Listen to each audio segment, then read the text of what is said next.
Okay, kay Catherine Bernardo tayo. Grabe tong batang ito. Nakakatuwa.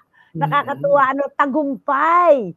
Isipin mo, hindi man po lahatan na pabalik niya sa sinihan ang mga kababayan nating takot na lumabas ng bahay dahil matraffic, tinatamad at kung ano-ano pang mga dahilan at katwiran. Kumita ang pelikula nila ng international actress na si Miss Dali De Leon, di ba? A very good girl. Ayan.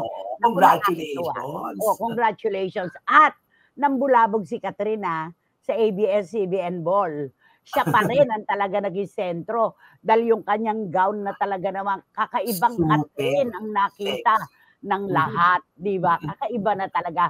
Kaya congratulations kina Catherine Bernardo at Miss Dali De Leon sa kanilang tagumpay.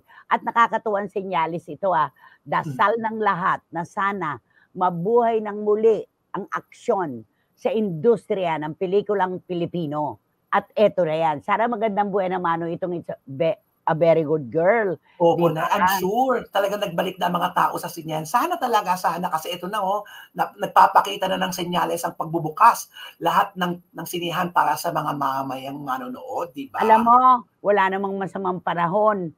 Walang traffic na matindi. Walang kahit ano kapag gusto ng mga kababayan natin na mapanood ang isang behikulo. Sa totoo lang po. Yan, walang makahaharang. Basta maganda ang material, basta magagaling ang mga artista, papanoorin yan. Walang mga kesyo-kesyo at pero-pero kasi-kasi. Yan yon. Di ba? Ay, maligayang bati. Naku, Catherine Bernardo, nag-iiba na talaga ang tinatahak mong sa iyong daan, sa iyong karera. Congratulations.